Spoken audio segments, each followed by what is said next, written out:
আসসালামু আলাইকুম প্রিয় দেশবাসী।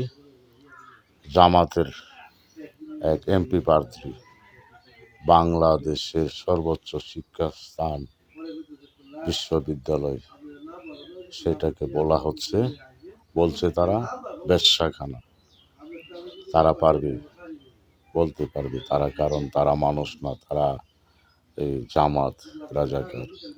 আর এই রাজাকারের বাচ্চা আবার সুন্দর করে ব্যাখ্যা দিচ্ছে যে জামাত শিবিরের বিপি পাশ করার আগে নাকি বেশ্যাখানা ছিল। এই দেশের বর্তমান সরকার ও প্রশাসন এখনো বসে আছে। ওকে গ্রেপ্তার করে আইনের আওতায় আনা হয় না কেন?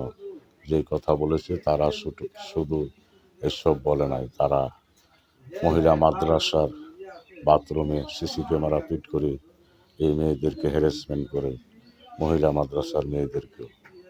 আর বর্তমানে এখন বাংলাদেশের যত প্রতিষ্ঠান আছে সব প্রতিষ্ঠানে ওই শিবির রাজাকারের বাচ্চারা ঢুকে গিয়েছে। এক মেডিকেলে এই বাথরুমে সিসি ক্যামেরা ফিট করেছে এই রাজাকারের বাচ্চারা।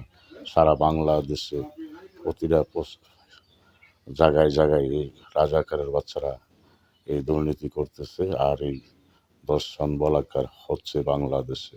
এখনো চুপ হয়ে রয়েছে বাংলাদেশের বর্তমান সরকার ও প্রশাসন। অতি শীঘ্রই তাদেরকে আইনের আওতায় আনা হোক।